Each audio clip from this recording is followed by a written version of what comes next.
বাবা নবীজি পত্র লিখেছেন, এতে মনে হয় মদিনার সবচেয়ে সৌভাগ্যবতী মেয়ে আমি। মেয়ের মুখে এই কথা শুনে বাবা আলহামদুলিল্লাহ বলে ওই সাহাবীকে ফিরিয়ে নিয়ে আসলো। বলল, তুমি যে আমার মেয়েকে বিয়ে করবে, দেনমোহর হিসেবে কি দেবে? তখন কালো সাহাবী বলল, আমার কাছে নবীজির ভালোবাসা ছাড়া আর কিচ্ছু নেই। ওই মেয়েটি বলল, বাবা আপনার তো অনেক টাকা আছে, নবীজির ভালোবাসার জন্য কিছু টাকা দেনমোহরের জন্য ওকে দিয়ে দিন। মালিক আরও বলল, বিয়ে যে করবে, কিছু কেনাকাটা করেছ আমার মেয়েকে সাজানোর জন্য? কালো সাহাবীর উত্তর, আমার কাছে কোনো টাকা নেই। ওই মেয়েটি আবারও বলল, নবীজির ভালোবাসার জন্য বিয়ের কেনাকাটার জন্য ওই লোকটিকে কিছু টাকা দিয়ে দিন। অবশেষে নবীজির ভালোবাসার খাতিরে মালিক সাহাবীকে কিছু টাকা দিয়ে বলল, যাও বিয়ের বাজার করে নিয়ে এসো। আজকের ভেতরেই আমি নবীজির কথায় আমার সুন্দরী মেয়ের সাথে তোমার বিয়ে দেব। নবীজির কালো সাহাবী মনের আনন্দে বিয়ের বাজার করতে রওনা হলো। বাজারে গিয়ে কিছু কেনাকাটাও করে। হঠাৎ দেখল মানুষ দৌড়াদৌড়ি করছে। কালো সাহাবী বলল, কি হলো, সবাই এমন দৌড়াচ্ছে কেন? দোকানের মালিক বলল, তুমি যাই কিনবে তা পরে এসে কিনো।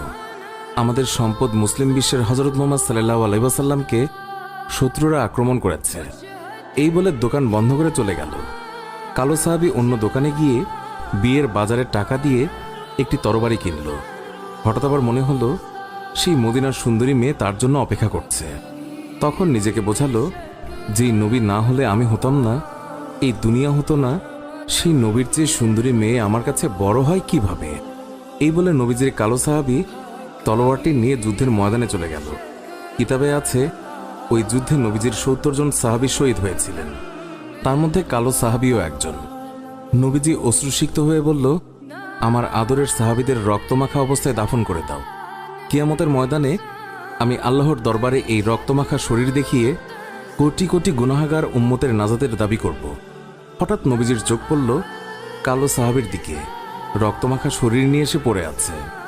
নবীজি চিৎকার দিয়ে বলল, এই আমার কালো সাহাবীর লাশ, আজকে তার তো বিয়ে হওয়ার কথা ছিল। কয়েকজন সাহাবী বলল, হুজুর, আপনার কালো সাহাবী বিয়ের বাজার করতে গিয়েছিল, কিন্তু যখন শুনল শত্রুরা আপনার উপর আক্রমণ করেছে, তখন সে যুদ্ধের বাজার করেছে। নবীজি কান্না বিজড়িত অবস্থায় কালো সাহাবীর দিকে তাকালো।